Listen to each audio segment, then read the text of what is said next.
Kira, thank you very much indeed for joining LBC tonight. Your reaction, first of all, to that very angry and lengthy post that Donald Trump has just sent attacking President Zelenskyy and attacking Ukraine for blocking the road to peace. Hello, Andrew, and thank you so much for having me.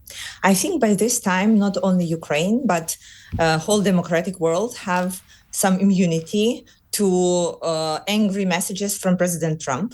And we are looking at it as it is, that it's like a matter of pressure on President Zelenskyy and on negotiating team to try to get them to concede to something that they probably don't want to do. Ukraine's position didn't change, and we are a sovereign state. We are fighting. We cannot accept any occupation of our territories by another state. And right now, we are working with our European allies to get the ramp up in the military support.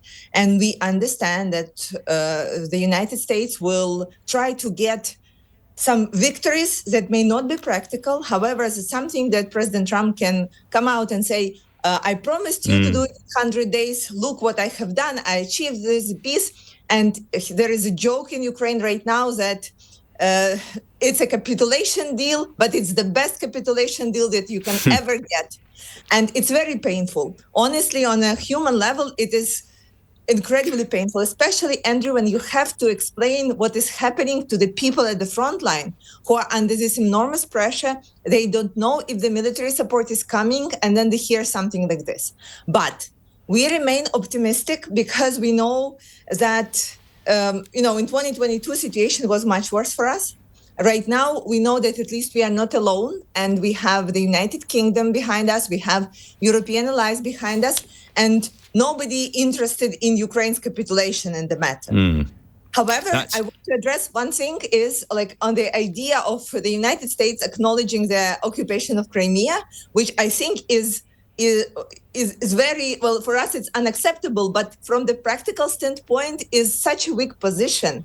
So imagine they accept it, they recognize it, and then in 1 year, Putin breaks his part of the deal. What will be the step from Trump? He will still be in the office. Would he have to not recognize Crimea, or like what's the plan there? Yeah, it would be an absolute mess. Just very quickly, Akira, I've had two guests on so far from Washington and from London, both suggesting that the Russians can only last another year in this war, and that then their economy will collapse. That's, as it were, a more optimistic view than we hear very often in the UK. Is it quite common in Ukraine? Is that what you think, that you can if you can hold out for another year, you've done it? Andrew, we forbid ourselves to think this way because people didn't estimate Ukraine the right way, but we cannot underestimate Russia as well.